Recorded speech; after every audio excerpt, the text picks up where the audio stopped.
Que todos estejamos protegidos e unidos. Que estejamos nutridos e unidos. Que possamos trabalhar juntos, unindo nossas forças pelo bem da humanidade. Que o nosso saber seja realizador e luminoso. Que não haja inimizade entre nós. Que haja paz, paz, paz.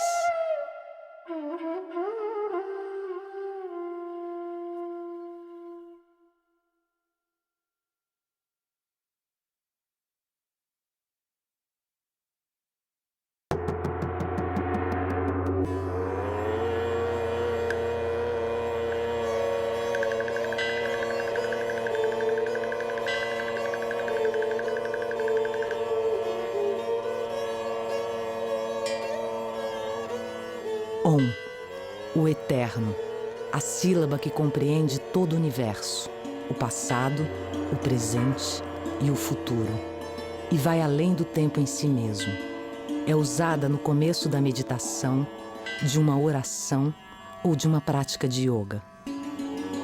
Significa o começo e o fim de tudo, a essência de tudo.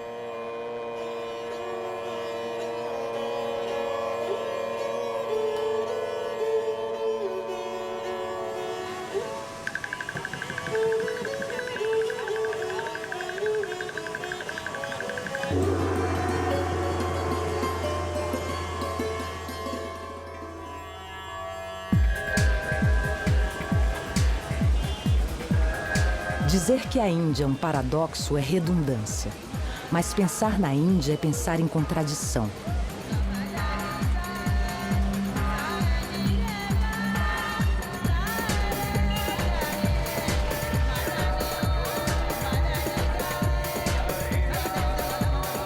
Só que ela entra em cada um de uma maneira. Por isso são sempre interessantes os relatos que ouvimos sobre um país que abriga em seu território 1 bilhão de pessoas.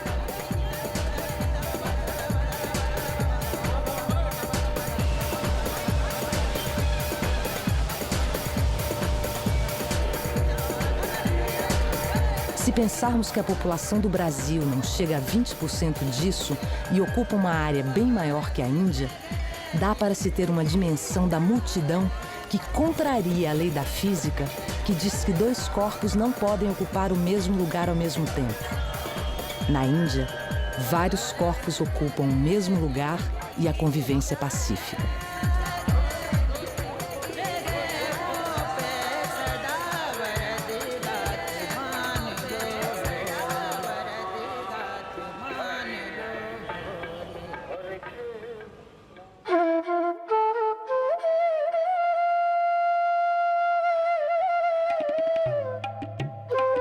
O Sanatana Dharma, a lei de conduta dos hinduístas, que pressupõe a noção de verdade e não violência, faz com que haja mais tolerância entre as pessoas. E o respeito aparece até na sua saudação mais comum. Namastê. O Deus que habita em mim respeita o Deus que habita em você.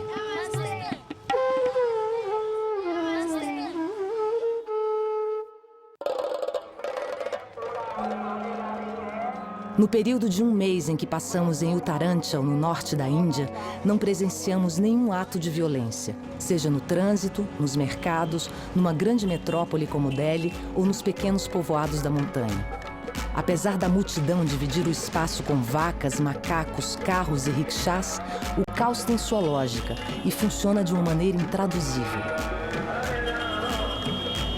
As buzinas, os cheiros de comida e de incenso,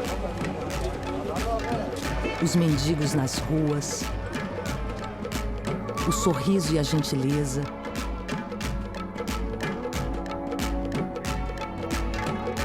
as roupas esvoaçantes e coloridas, seus olhares profundos e milenares,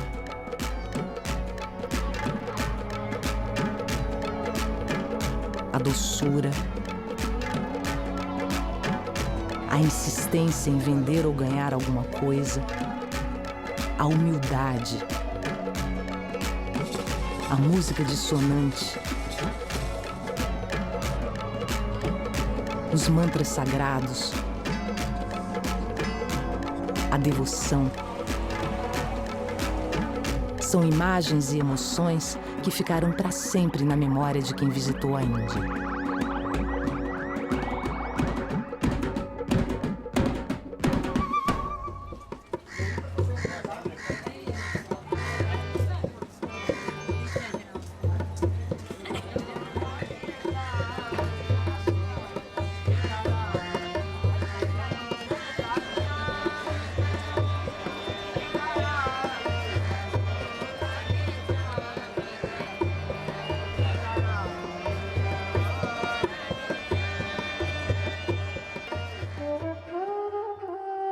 Ganesha é uma das entidades mais cultuadas na Índia, louvada por milhões de pessoas que o adoram e invocam.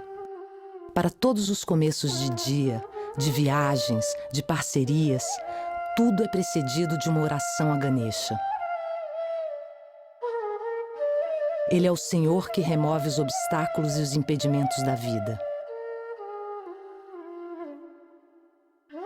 Nas entradas das casas, em lojas, restaurantes, escritórios, portões, qualquer lugar onde um hindu more ou trabalhe, terá sempre uma imagem de Ganesha.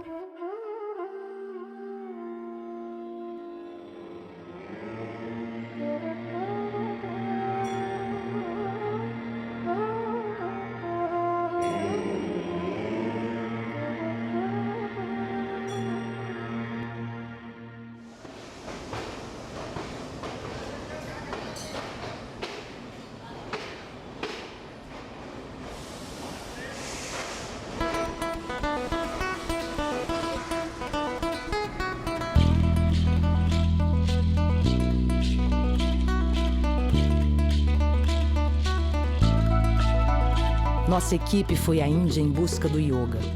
Nossa proposta era trilhar os caminhos de peregrinação dos hindus em busca de purificação e iluminação espiritual. Eles acreditam que a peregrinação leva à libertação do ciclo de nascimento e morte.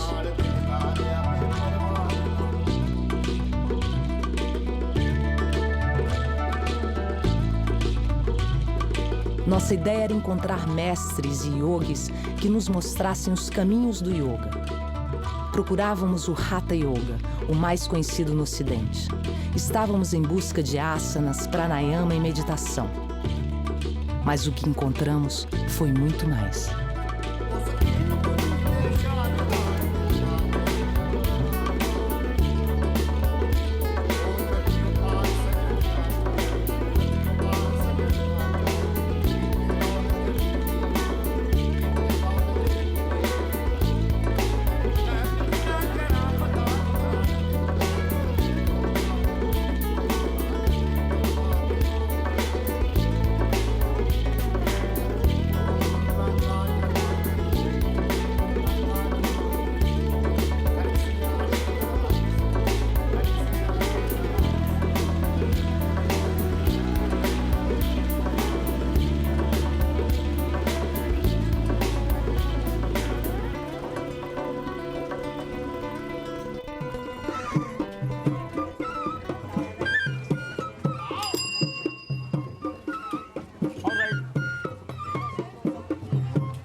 A mais importante fonte da filosofia yogi é o Bhagavad Gita, onde Krishna explica a seu discípulo Arjuna o significado do yoga como um caminho para a libertação da dor e da tristeza.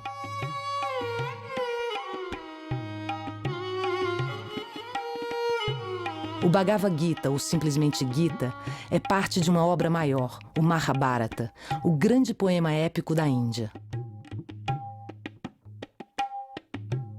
É um diálogo onde Krishna ensina ao seu discípulo o autoconhecimento para que ele possa agir de forma correta e justa e se desapegar de seus atos e dos resultados deles.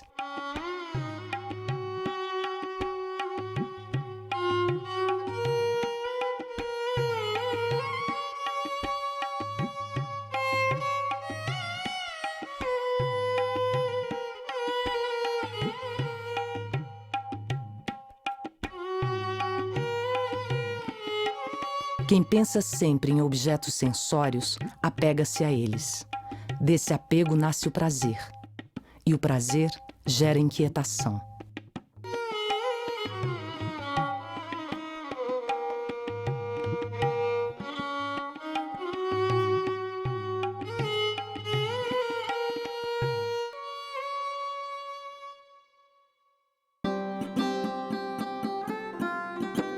O yoga é um sistema de ideias que surgiu na Índia há pelo menos 5.000 anos e foi codificado pelo sábio Patanjali em seu tratado clássico Yoga Sutras.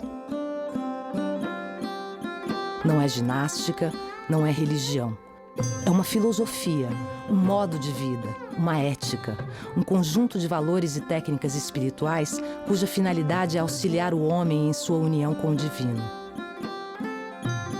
A palavra yoga significa união.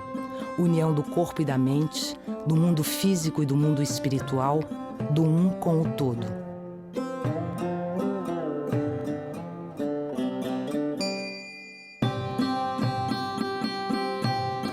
Realiza teu trabalho e mantém-te em sereno equilíbrio, na certeza de que tanto o sucesso quanto o fracasso são bons.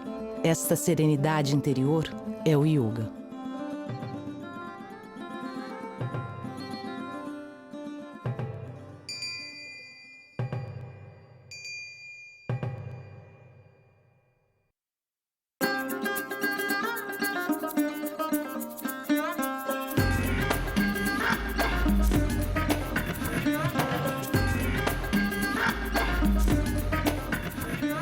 Nossa equipe era formada por 4 pessoas. Um professor de yoga, uma fotógrafa, um diretor de fotografia e uma roteirista. Apesar das diferentes formações, todos dividíamos o mesmo respeito e interesse pelo yoga. Tínhamos o mesmo olhar de quem testemunha sem julgar, sem criticar, olhar a Índia sem nenhum conceito pré-estabelecido. Não comparar, apenas ter a humildade de aprender com a diferença. Era preciso que estivéssemos livres de qualquer juízo de valores para conseguir absorver tanta diversidade em apenas um mês.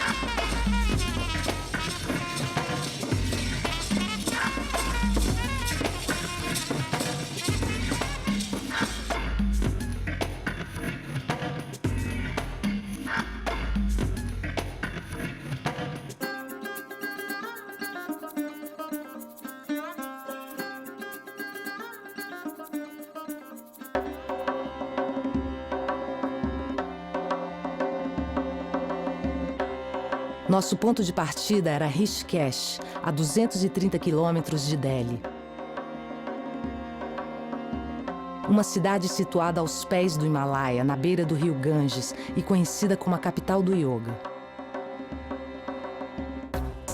Rishikesh ficou mais conhecida para os ocidentais nos anos 60, quando os Beatles foram ao encontro de seu mestre, Maharishi, criador da meditação transcendental. Com ashrams dos 2 lados do rio, muitos mestres e centros de prática, a cidadezinha é um lugar perfeito para quem quer conhecer diferentes linhas de yoga.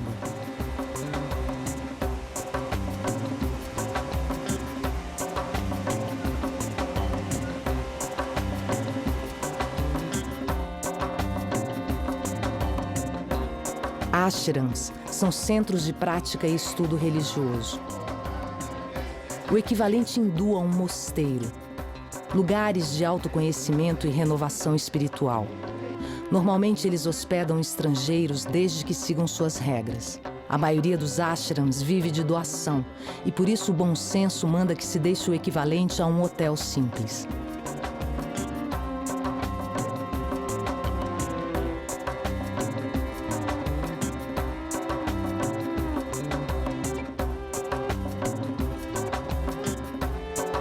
O Shivananda Ashram é um dos mais conhecidos. Fica do lado direito do rio e é um complexo enorme com salas de meditação, auditório, biblioteca e audioteca, e além dos vários serviços à comunidade, eles mantêm um hospital.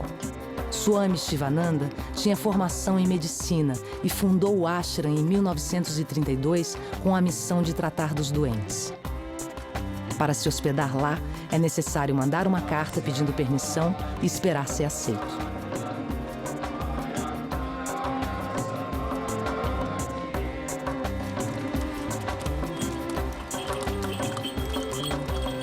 O Vedniketan Ashram recebe muitos estrangeiros e fica num terreno grande do lado esquerdo do rio, que é onde ficam a maioria dos ashrams, hotéis, restaurantes e templos. Tem práticas de yoga todos os dias, mas não é obrigatório participar das atividades do ashram.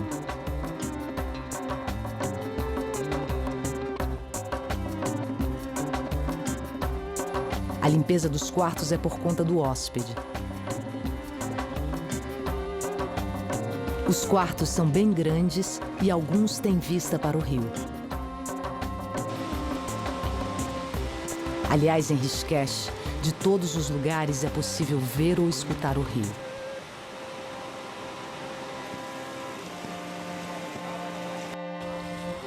O Ganges é considerado o rio mais sagrado da Índia. Ele nasce no Himalaia, percorre em torno de 2.700 quilômetros e deságua no Golfo de Bengala.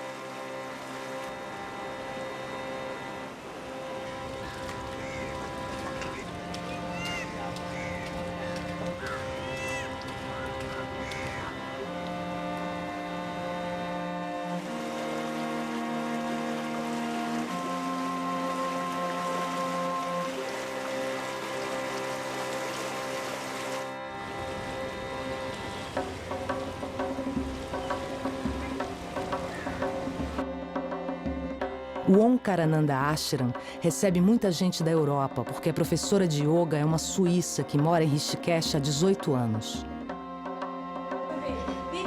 Usha Devi recebe todos que quiserem praticar Iyengar Yoga.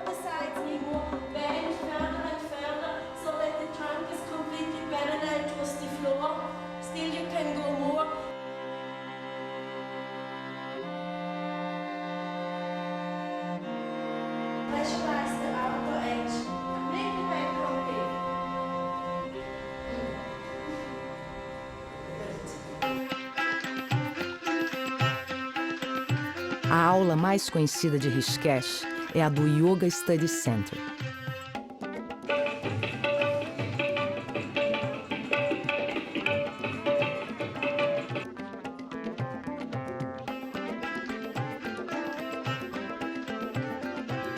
O professor Rudra Dev ensina Iyengar Yoga em seu estúdio lotado de estrangeiros indianos de manhã e à tarde.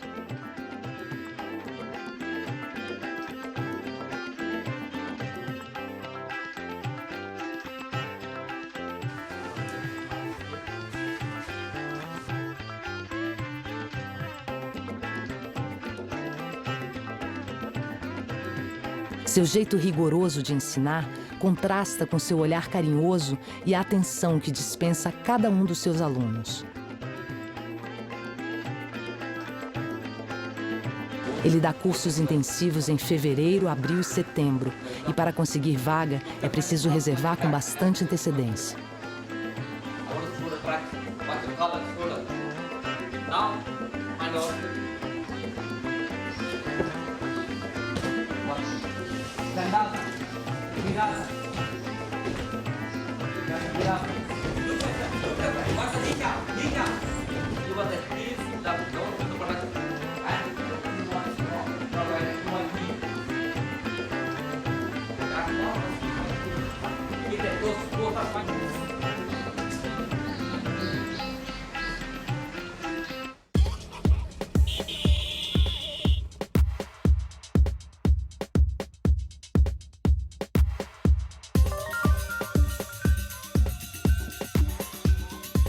Rishikesh é uma torre de Babel.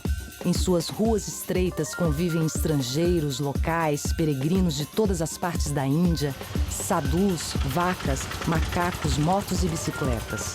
Mas como em todos os lugares na Índia, o que parece caótico tem a sua lógica.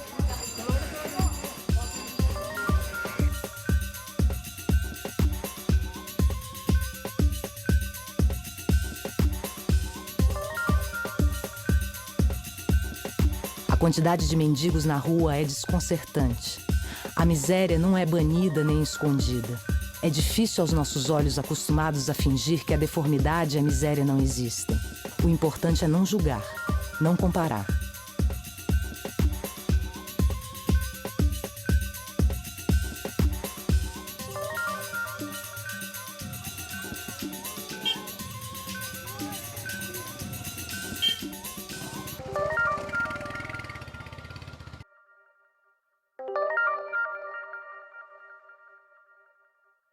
A vaca é considerada o símbolo vivo da Mãe Terra, porque ela fornece ao homem tudo o que ele necessita para sobreviver.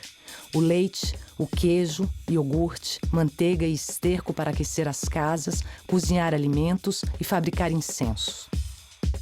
Assim, as ruas ficam cheias de vacas que ditam as regras dos caminhos que devemos tomar.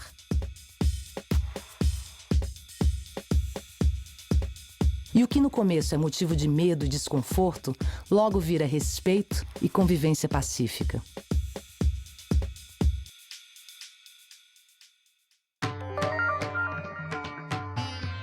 O macaco também é considerado sagrado. Eles estão em todos os lugares. Hanuman, o deus macaco, é muito cultuado na Índia. É o deus que representa a devoção e a lealdade. Na mitologia hindu, Hanuman salva Rama e, mesmo podendo ir embora depois da guerra, prefere ficar ao lado de seu mestre.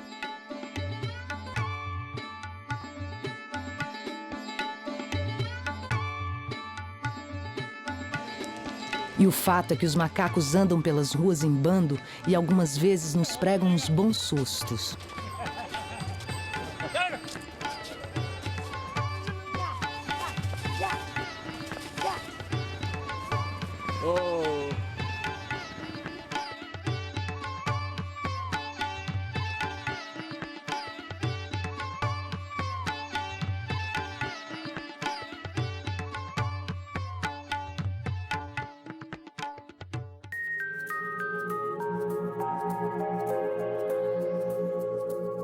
O Dayananda Ashram, situado do lado direito do rio, um pouco afastado do centro, é o lugar ideal para quem quer mergulhar de forma mais intensa na filosofia hindu. A sua localização e as atividades que oferece são um convite a permanecer entre seus muros. O Dayananda Ashram é como uma academia espiritual. Respira-se a devoção de um mosteiro, mas é também uma faculdade de filosofia. Os alunos moram no ashram e estudam o dia inteiro. As atividades começam às 5 horas da manhã e terminam com o puja do final da tarde.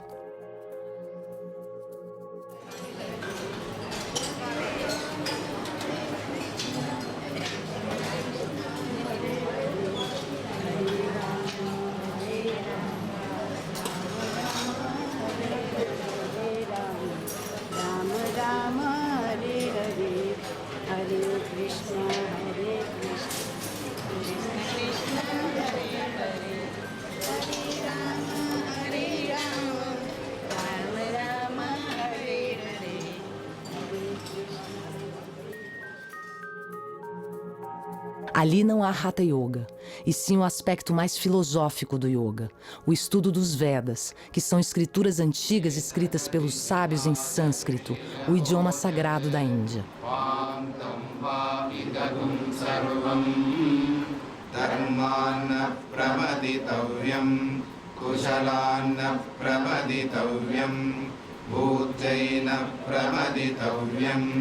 स्वाध्याय प्रवचनाभ्यान्न प्रमदितव्यं देवपितृकार्याभ्यान्न प्रमदितव्यं मूढयोनिषु जायते सत्त्वं भवति भारत रजःसत्त्वं तमश्चैव तमःसत्त्वं रजस्तथा अथातस्य Samhitaya Upanishadam Vyahat Brahmana Samvarshina Yukta Ayukta Aluksha Dharmata Masyo Yatha Te Teshu Bhakteyam Aham Vrakshasya Relikyam. A base da filosofia hindu é a ideia de que tudo que existe são diferentes manifestações da mesma realidade, do mesmo ser. Essa realidade, que é única, se chama Brahma, e nós somos Atma, manifestações de Brahma. Krishna Sangha Samudbhavam Krishna Sangha Samudbhavam.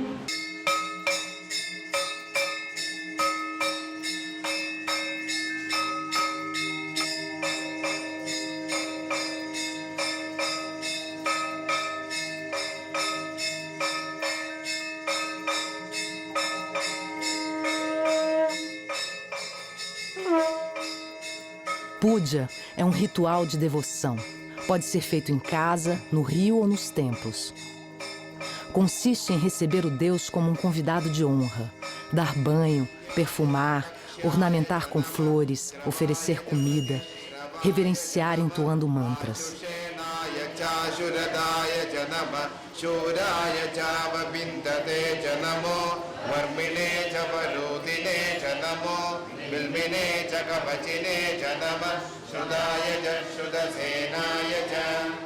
O Bhakti Yoga é o caminho da devoção através do amor e do serviço a Deus. E o Puja é a forma ritualizada desse amor. Como tudo na Índia, a devoção é bastante sensorial. Transcende toda a razão. É amor em sua mais simples forma.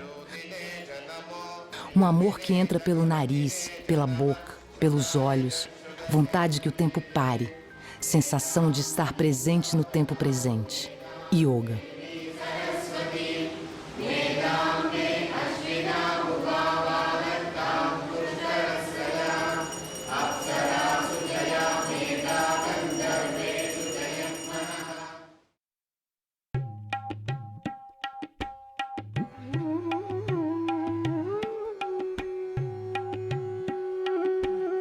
Uma das marcas do hinduísmo é a renúncia. O homem que abre mão dos seus bens materiais, sua família, alimenta-se do que lhe dão e vive em peregrinação, é chamado de sadhu.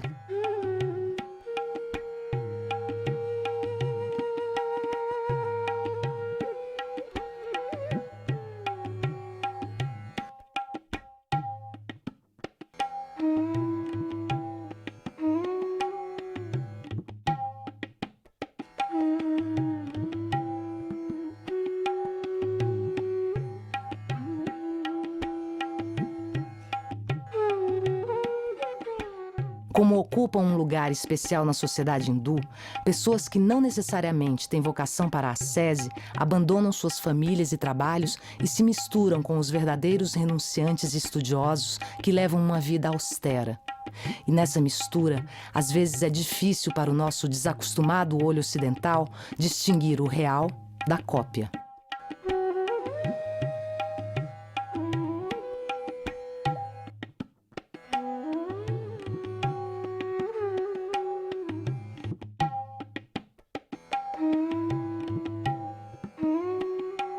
Mas quando você encontra um verdadeiro renunciante, sabe na hora.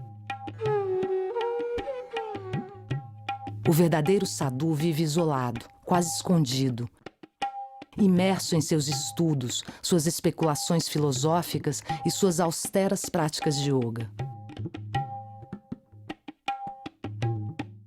Muito da cultura indiana, da música, da literatura, vem desses sábios.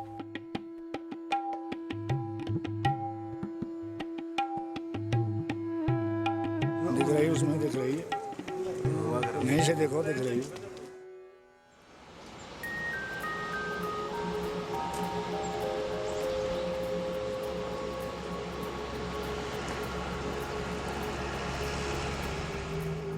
Rishikesh é a porta de saída para 4 lugares sagrados localizados nas montanhas do Himalaia. Muitos peregrinos param em Rishikesh para uma purificação nas águas do rio antes de subir a montanha.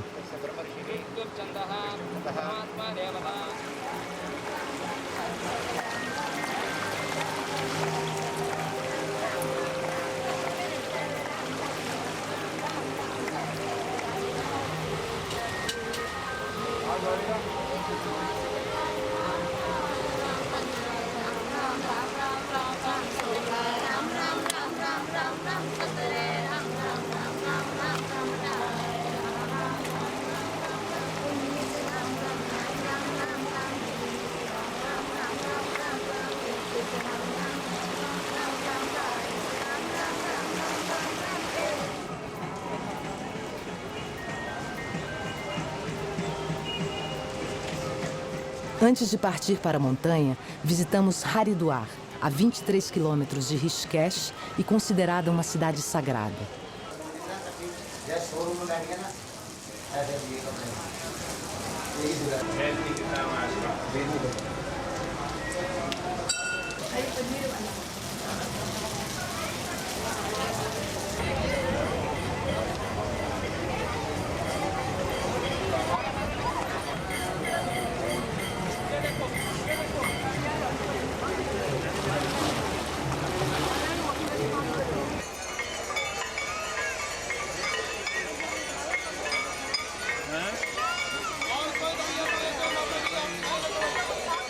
O Arati é um ritual de luzes que acontece todos os dias quando escurece. As oferendas em forma de flores e lamparinas são entregues em homenagem à deusa Ganga. É quase uma catarse, com músicas, vigílias, uma festa de renovação espiritual.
Pegar uma estrada na Índia é uma aventura.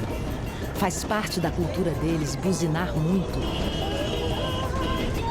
E o bom motorista é aquele que chega no menor tempo possível ao lugar desejado. Então, o melhor a fazer é deixar o medo de lado e confiar.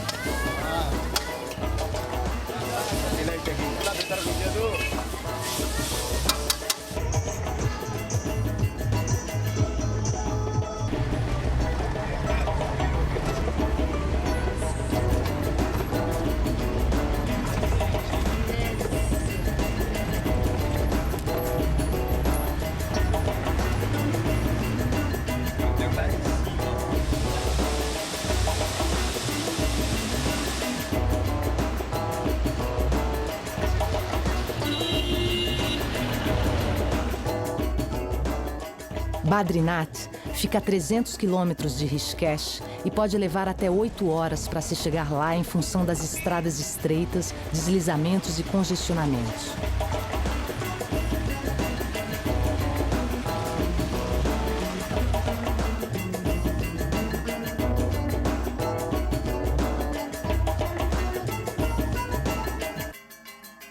Do fim das chuvas até meados de outubro, milhares de peregrinos vêm de todas as regiões da Índia receber o darshan no templo de Badrinath.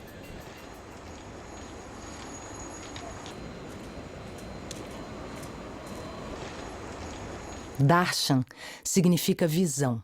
Para os hindus, a divindade habita nas imagens. A simples visão de uma imagem sagrada é considerada uma grande bênção.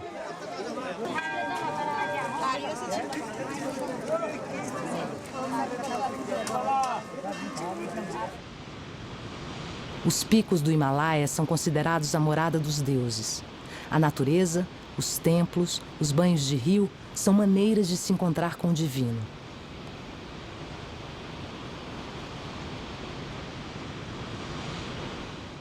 O templo de Badrinath fica a 3.000 metros de altitude, num vale situado às margens do rio Alaknanda. Segundo os textos sagrados, ali foi uma das moradas de Vishnu, o Deus preservador, que quando a humanidade está prestes a se desintegrar, surge em forma de um avatar, um enviado, como foram Krishna e Buda.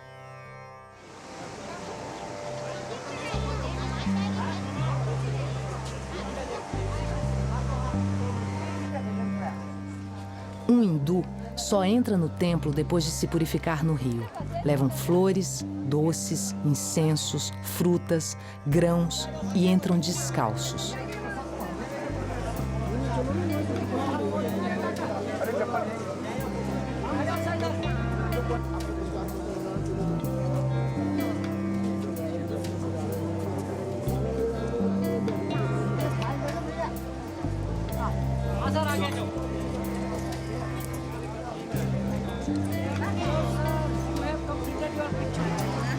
O sacerdote leva as oferendas até a deidade, que depois são devolvidas em forma de praçada, alimento sagrado que os fiéis distribuem.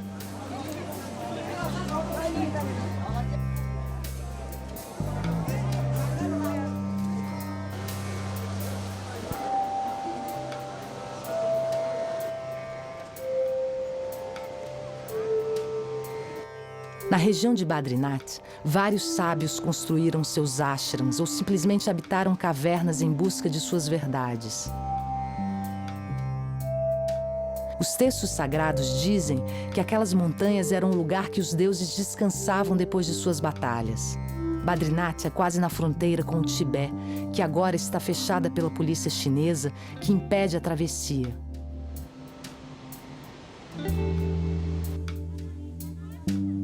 A maioria da população de Badrinath é de refugiados tibetanos.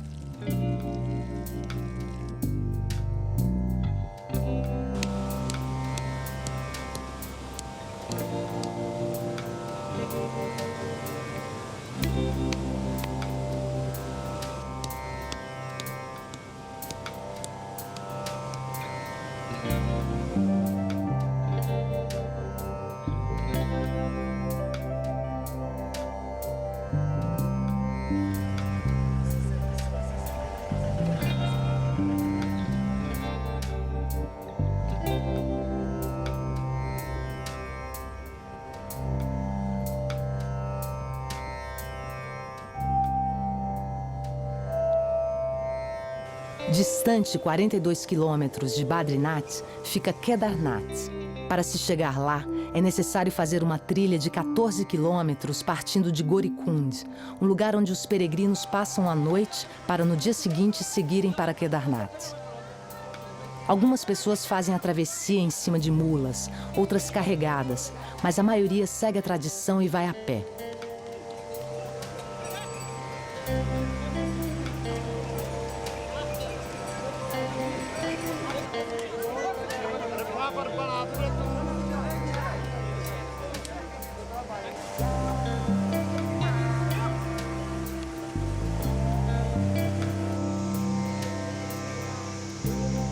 Apesar de ser uma subida, a trilha é larga, segura, cheia de cachoeiras e barracas pelo caminho que vendem de chá a capas de chuva. O indiano sabe tirar proveito de qualquer oportunidade de trabalho.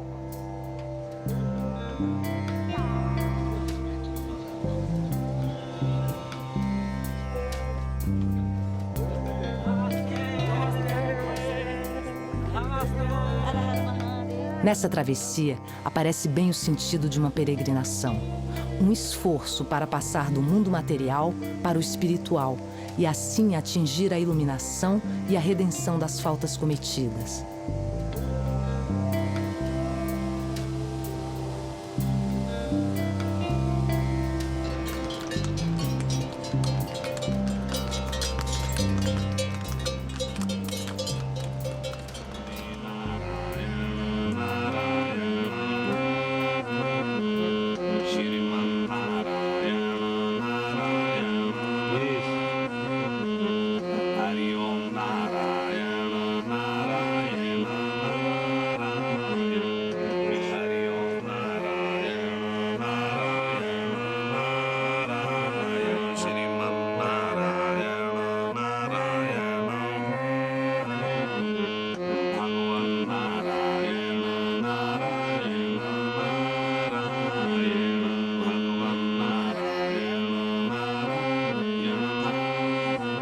Nesses lugares não somos indianos, nepaleses, chineses ou brasileiros.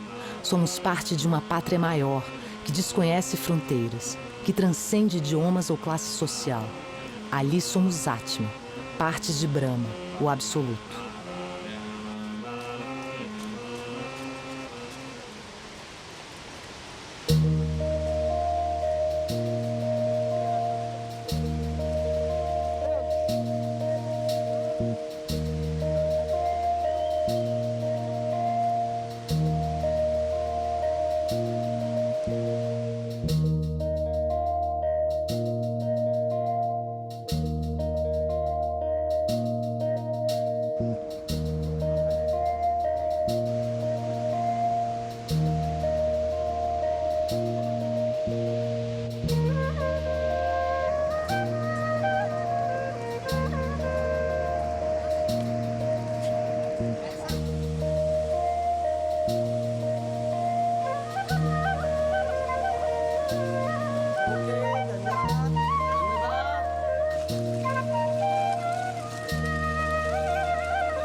O templo de Kedarnath é dedicado a Shiva, o deus dos yogis. Situado entre grandes picos cobertos de neve o ano todo, o templo está a 3.500 metros de altitude.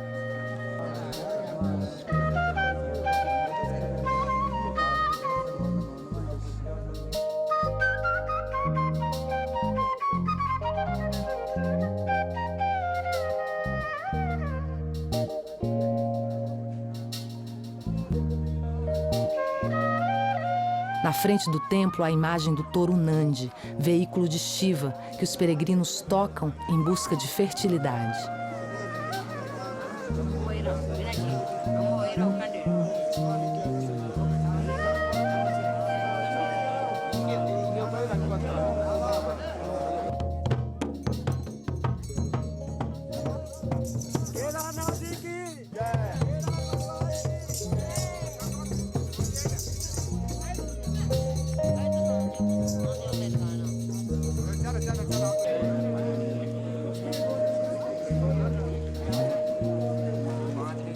A vida destes lugares gira em torno dos templos. O vilarejo se restringe a uma rua principal que termina no templo, onde ficam as barracas que vendem oferendas e comida.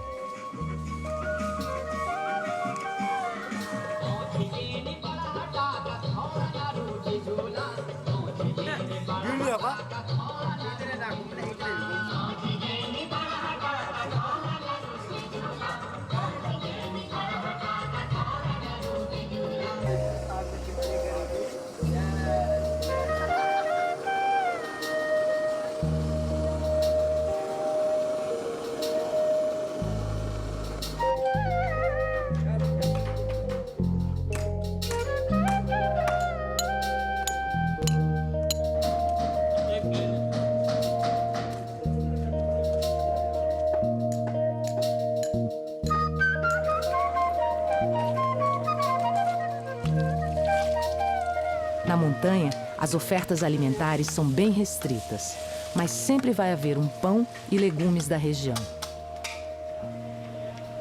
O chapati é o pão mais popular da Índia.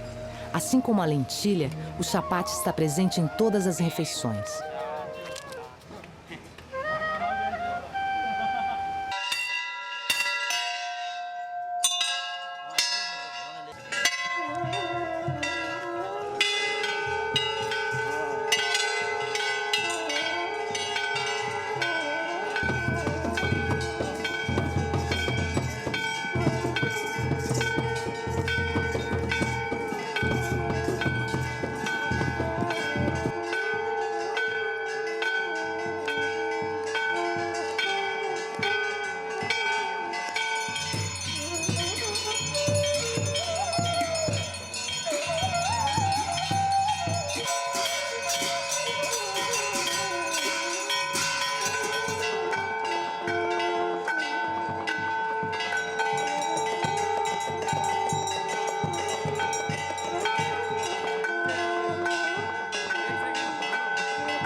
Gangotri é o primeiro lugar que o rio que se transformará em Ganges atinge.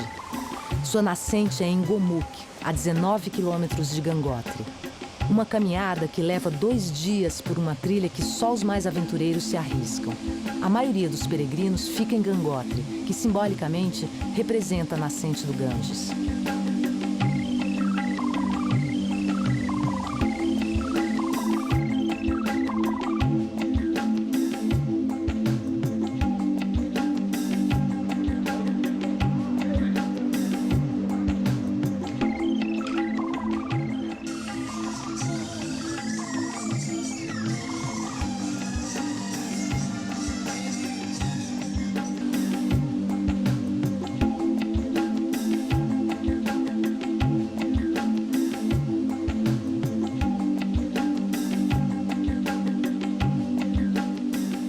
Gangotri fica a 3.140 metros de altitude e sua beleza é intraduzível.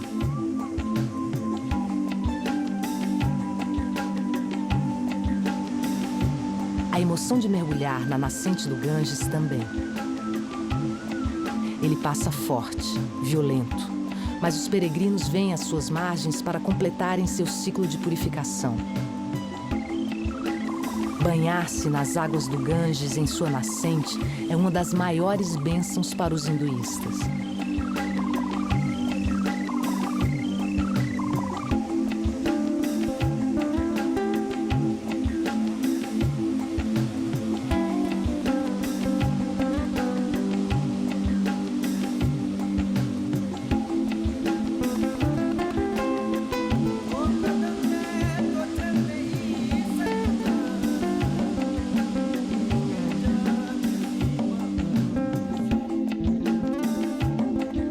Nestes lugares, quanto mais caminhamos, mais sentimos a pureza tomar conta de nosso ser.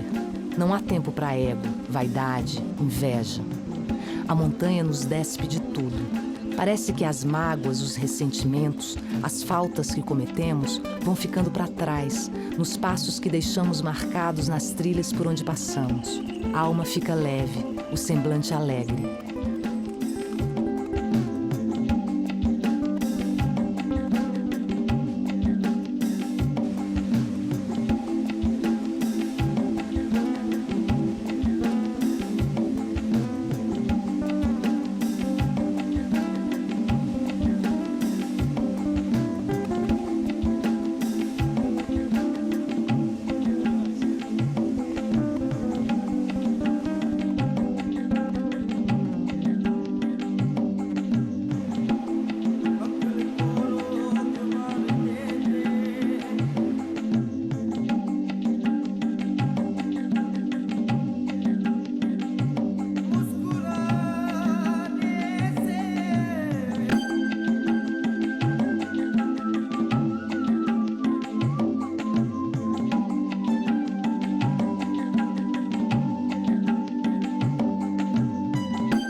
Então compreendemos que não importa se o caminho for percorrido a pé ou de avião.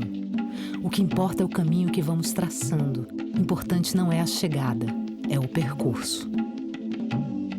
Numa peregrinação, a cada passo você está se aproximando de Deus. E a cada passo que dê em direção a Ele, são dados 10 passos dele em direção a você. Quando a estrada termina e o objetivo é cumprido, o peregrino sente que viajou apenas de si para si mesmo. E o Deus que encontramos estava o tempo todo dentro de nós, ao redor de nós, conosco e ao nosso lado. Namastê.